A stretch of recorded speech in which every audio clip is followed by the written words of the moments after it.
శ్రీ మహాగణాధిపతయే నమః. శ్రీమాత్రే నమః. మాచిరాజు భక్తి ప్రేక్షకులందరికీ నమస్కారం. ఫిబ్రవరి 23వ తేదీ సోమవారం ఉదయం 11:57 ఖగోళంలో కుజుడు మకర రాశిలో నుంచి కుంభరాశిలోకి ప్రవేశిస్తున్నాడు. అంటే కుజుడి సంచారంలో మార్పు జరుగుతోంది. కుజుడి కుంభ సంక్రమణం జరుగుతోంది. అలా కుంభరాశిలోకి ప్రవేశించిన కుజుడు మళ్ళీ ఏప్రిల్ 2వ తేదీ మధ్యాహ్నం 3:37 మీనరాశిలోకి ప్రవేశిస్తాడు. అంటే మీన సంక్రమణం జరుగుతుంది. కాబట్టి నవగ్రహాలలో కుజుడు ఫిబ్రవరి 23వ తేదీ కుంభరాశిలోకి వచ్చినప్పటి నుంచి మళ్ళీ ఏప్రిల్ 2వ తేదీ మధ్యాహ్నం కుంభరాశిని వదిలి వెళ్లే వరకు కుంభరాశిలో ఉన్నటువంటి కుజుడు ద్వాదశ రాశులకి ఎలాంటి ప్రత్యేకమైనటువంటి ఫలితాలను కలిగింపజేస్తాడు. ఏ రాశుల వారికి ఈ కుజుడి కుంభ సంక్రమణం అనుకూల ఫలితాలు ఇస్తోందో, ఏ రాశుల వారికి కుజుడి కుంభ సంక్రమణం వ్యతిరేక ఫలితాలు ఇస్తోందో, ఏ రాశుల వారికి ఏ ఆస్పెక్ట్ లో కుజుడు అనుకూలిస్తాడు, ఏ రాశుల వారికి ఏ ఆస్పెక్ట్ లో కుజుడు వ్యతిరేకిస్తాడో, అనుకూల ఫలితాలు రెట్టింపు చేసుకోవటానికి, వ్యతిరేక ఫలితాలు తగ్గింపజేసుకోవటానికి, సంపూర్ణంగా కుజుడిని ప్రసన్నం చేసుకోవటానికి పాటించాల్సిన శక్తివంతమైన పరిహారాలు ఏంటో ఈ వీడియోలో మనం తెలుసుకుందాం. తదుపరి తులారాశి.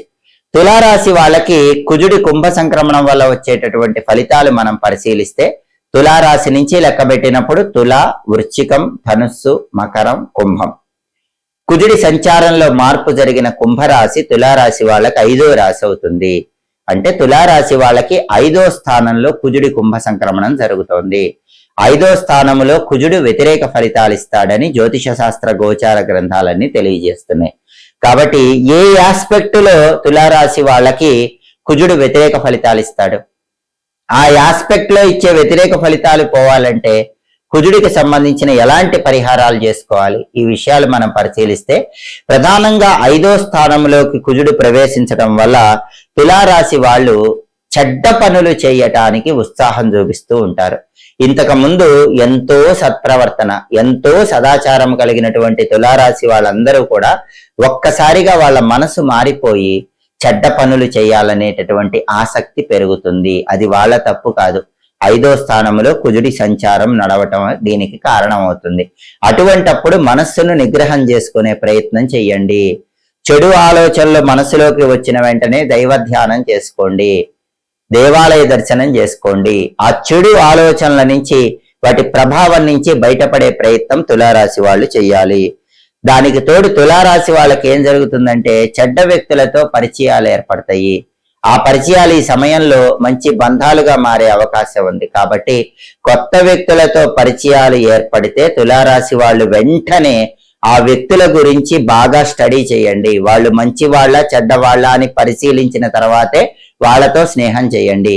ఏమాత్రం మీకు అనుమానం వచ్చినా వాళ్ళు చెడ్డవాళ్ళని వాళ్ళతో అక్కడే కట్ చేసేయండి. లేకపోతే వాళ్ళతో స్నేహం క్రమక్రమంగా ఈ సమయంలో బలపడి వాళ్ళ సలహాలు వినేటటువంటి అవకాశం కూడా ఉంది. అవే నిజాలుగా భావించే అవకాశం కూడా ఉంది. తద్వారా చెడ్డ పనులు చేయటానికి ఇంకా ఉత్సాహం చూపించే అవకాశం కూడా ఉంది. మీ ప్రమేయం లేకుండానే చెడ్డవాళ్లతో స్నేహం వల్ల మీరు తప్పుడు మార్గంలో వెళ్ళి వాళ్ళ సలహాలు విని తప్పుడు పనులు చేయటానికి ఉత్సాహం చూపించి ఆ మార్గంలో ప్రయాణం చేసే అవకాశాలు ఉన్నాయి. కాబట్టి ముందుగానే కొత్త వ్యక్తుల పరిచయాల విషయంలో తులారాశి వాళ్ళు ఫిబ్రవరి 23 నుంచి ఏప్రిల్ 2 మధ్యలో చాలా అప్రమత్తంగా ఉండండి. ఎటువంటి చెడు స్నేహాల వైపు ఆసక్తిని ప్రదర్శించకండి. అప్పుడు 5వ స్థానంలో కుజుడిచ్చే ఈ రకమైన వ్యతిరేక ఫలితాల నుంచి బయటపడవచ్చు. అలాగే తులారాశి వాళ్ళకి సంతాన సంబంధమైన సమస్యలు వచ్చే అవకాశం ఉంది. అంటే సంతానానికి విద్యాపరంగా ఇబ్బందులు ఉండటం, సంతానానికి మంచి ర్యాంకులు రాకపోవటం, సంతానానికి మంచి ఉద్యోగం రాకపోవటం, వ్యాపారంలో ఇంకా సంతానం సెటిల్ అవ్వకపోవటం, ఎన్ని ప్రయత్నాలు చేసినా పిల్లలకి పెళ్లిళ్ళు నిశ్చయం కాకపోవటం, పెళ్ళైన తులారాశి వాళ్ళ సంతానం భార్యాభర్తలు కొట్టుకోవటం, విదేశీయానం పరంగా ఎంత ప్రయత్నించినా తులారాశి వాళ్ళ సంతానం విదేశాలకు వెళ్ళలేకపోవటం, ఇలా ఫిబ్రవరి 23 నుంచి ఏప్రిల్ 2 మధ్యలో ఎక్కువగా సంతానానికి సంబంధించిన విషయాల్లో వర్రీ అవుతూ ఉంటారు. 5వ స్థానంలో కుజుడు సంతానం రిలేటెడ్ టెన్షన్స్ తులారాశి వాళ్ళకు కలిగింపజేస్తాడు. అటువంటప్పుడు ఆందోళన పక్కన పెట్టి కుజుడి పరిహారం చేసుకుంటే సంతానపరమైన సమస్య నుంచి బయటపడవచ్చు. అలాగే చిన్న చిన్న ఆటంకాలు ప్రతి పనిలో కూడా 5వ స్థానంలో కుజుడి వల్ల వస్తూనే ఉంటాయి. ఆ చిన్న చిన్న ఆటంకాలు వచ్చినప్పటికీ మనోధైర్యంతో, ఆత్మవిశ్వాసంతో ఆటంకాలు అధిగమించి ముందుకు దూసుకు వెళ్లే ప్రయత్నం చేయండి. అంతిమంగా విజయం మిమ్మల్ని వరిస్తుంది. ముందు వేసుకున్న ప్రణాళికల ప్రకారం ఏది చేయలేకపోతారు. అంటే ఒక షెడ్యూల్ వేసుకుని ఆ షెడ్యూల్ పరంగా ఏం చెయ్యాలి అని అనుకున్నప్పుడు 5వ స్థానంలో కుజుడు వచ్చినప్పుడు ఆ షెడ్యూల్ ప్రకారం ఏది జరగదు. అనుకున్న పనుల్లో ఆటంకాలు వస్తాయి. అటువంటప్పుడు నిరాశ చెందకూడదు. పరిస్థితులకు తగ్గట్టుగా మిమ్మల్ని మీరు మార్చుకొని అన్ని పనులు కూడా దిగ్విజయంగా పూర్తి చేసుకునే ప్రయత్నం చేయాలి. మనసుకు సర్ది చెప్పుకొని ప్రతి పనిలో కూడా ఆత్మవిశ్వాసంతో ముందడుగు వేస్తే పంచమంలో కుజుడు ఇచ్చే వ్యతిరేక ఫలితాల నుంచి సులభంగా బయటపడవచ్చు. అలాగే కొన్ని పనులు మీరు ఎంత కష్టపడి చేసినా జయప్రదంగా పూర్తి చేయలేకపోతారు.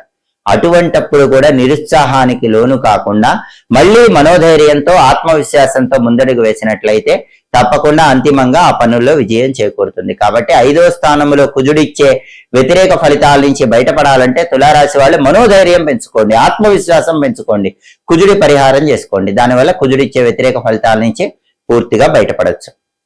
ఫిబ్రవరి 23వ తేదీ సోమవారం నుంచి ఏప్రిల్ 2వ తేదీ వరకు నవగ్రహాలలో కుజుడు కుంభరాశిలో ఉండటం వల్ల, కుజుడి కుంభ సంక్రమణం వల్ల 12 రాశుల్లో కొన్ని రాశులకు అనుకూల ఫలితాలు వస్తాయి, కొన్ని రాశులకు వ్యతిరేక ఫలితాలు వస్తాయి.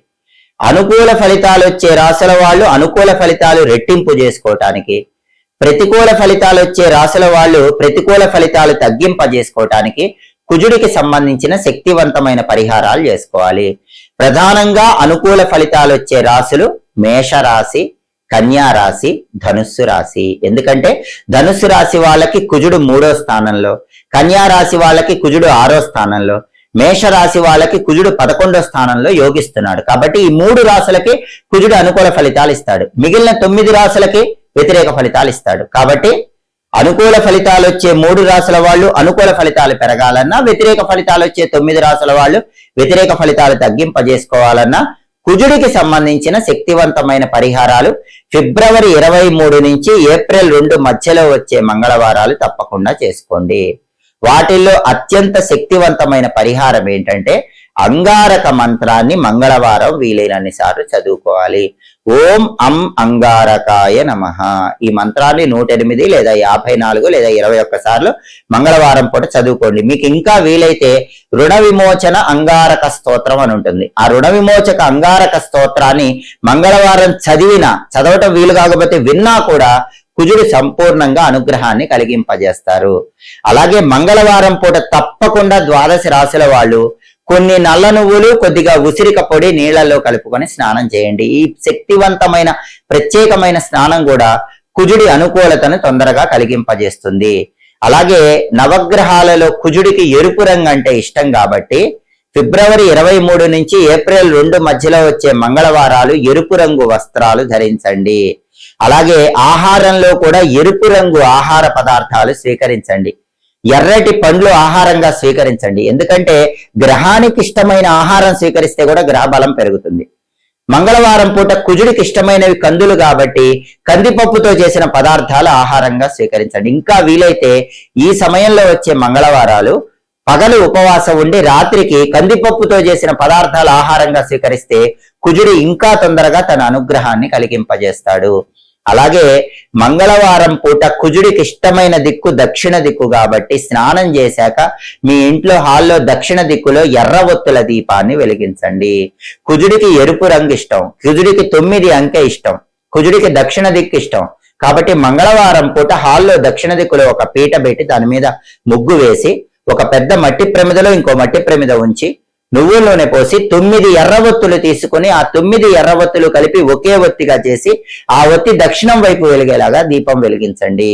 దీన్ని కుజ ప్రీతికర దీపము అంటారు. ఎర్ర ఒత్తులు దొరక్కపోతే ఒత్తులకి మొత్తం కూడా తడి కుంకుమ రాయండి. కుంకుమలో కొద్దిగా నువ్వుల నూనె కలిపి ఆ తడి కుంకుమ ఒత్తులకు మొత్తం రాయాలి. అయితే ఎర్ర ఒత్తులతో దీపం పెట్టేటప్పుడు మధ్యలో తెల్లగా కనిపించకూడదు, పూర్తిగా ఎరుపుగా మారే వరకు ఒత్తులు ఎర్రగా చేయాలి. ఇలా ఎర్ర ఒత్తుల దీపాన్ని మంగళవారం పూట వెలిగిస్తే కూడా కుజుడు అనుకూలిస్తాడు. అలాగే ప్రతి గ్రహానికి అధిష్టాన దైవాలు ఉంటారు. కుజుడికి అధిష్టాన దైవాలు సుబ్రహ్మణ్య స్వామి, లక్ష్మీ నరసింహస్వామి. ఫిబ్రవరి 23 నుంచి ఏప్రిల్ 2 మధ్యలో వచ్చే మంగళవారాలు సుబ్రహ్మణ్య ఆలయానికి కానీ నరసింహస్వామి ఆలయానికి కానీ వెళ్ళండి. ఎలాంటి పరిహారాలు చేసుకోవటం వీలు కాకపోతే సుబ్రహ్మణ్య స్వామి ఆలయంలో సుబ్రహ్మణ్య స్వామికి ఆవు పాలతో అభిషేకం చేయించుకోండి, లేదా కనీసం దర్శనం చేసుకోండి. ఎర్రటి మందార పూల మాలికను సుబ్రహ్మణ్య స్వామి ఆలయంలో సుబ్రహ్మణ్య స్వామి సమర్పించండి. ఓం సాం శరవణ భవ అనే మంత్రం చదువుతూ సుబ్రహ్మణ్య ఆలయంలో 6 ప్రదక్షిణలు చేయండి. సంపూర్ణంగా కుజుడు యోగిస్తాడు. అలాగే నరసింహస్వామి భక్తులైతే నరసింహస్వామి ఆలయానికి వెళ్ళటం, నరసింహస్వామికి అర్చన గాని అభిషేకం గాని చేయించుకోవటం, నరసింహస్వామి ఆలయంలో 9 ప్రదక్షిణలు చేస్తూ ఓం నమో నారసింహాయ మంత్రం చదువుకోవటం ద్వారా కూడా కుజుడిచ్చే వ్యతిరేక ఫలితాలు తొలగిపోతాయి. సుబ్రహ్మణ్య స్వామి ఆలయానికి వెళితే సుబ్రహ్మణ్య కరావలంబ స్తోత్రం చదవటం చేయండి. నరసింహస్వామి ఆలయానికి వెళ్తే లక్ష్మీ నృసింహ కరావలంబ స్తోత్రం చదవటం చేయండి. స్తోత్రాలు చదువుకోలేకపోయినా ప్రదక్షిణాలు చేసినా కూడా అద్భుత ఫలితాలు కలుగుతాయి. కాబట్టి ఫిబ్రవరి 23వ తేదీ నుంచి ఏప్రిల్ 2వ తేదీ వరకు నవగ్రహాల్లో కుజుడు కుంభరాశిలో ఉంటాడు. కాబట్టి కుజుడి కుంభ సంక్రమణం జరిగింది కాబట్టి 12 రాశుల వారు కుజుడు సంపూర్ణంగా యోగించాలంటే ఈ ప్రత్యేకమైన విధి విధానాలు పాటించండి. కుజుడి అనుగ్రహానికి సులభంగా పాతులకండి. ఎప్పటికప్పుడు గ్రహాల సంచారంలో మార్పు గురించి తెలుసుకోవాలనుకుంటున్నారా? ఖగోళంలో గ్రహాల గమనంలో వచ్చే మార్పు మీ రాశి మీద ఎలాంటి ప్రభావాన్ని కలిగింపజేస్తుందో తెలుసుకోవాలనుకుంటున్నారా? గ్రహాల సంచారంలో మార్పు ఏ రాశులకు అనుకూలిస్తుందో, ఏ రాశులకు వ్యతిరేక ఫలితాలు ఇస్తుందో తెలుసుకోవాలనుకుంటున్నారా? ఆ గ్రహాలు యోగించాలంటే పాటించాల్సిన పరిహారాలు తెలుసుకోవాలనుకుంటున్నారా? అయితే మాచిరాజ్ భక్తి ఛానల్ తప్పకుండా చూడండి. మా వీడియోస్ మీకు నచ్చినట్లయితే మా ఛానల్ లైక్ చేయండి, కామెంట్ చేయండి. మా ఛానల్ వీడియోస్ 10 మంది మిత్రులకు షేర్ చేయండి. మా ఛానల్ సబ్స్క్రైబ్ చేసుకోండి. పక్కన ఉన్న బెల్ సింబల్ నొక్కటం మాత్రం మర్చిపోకండి. సర్వే జనాః సుఖినో భవంతు. స్వస్తి.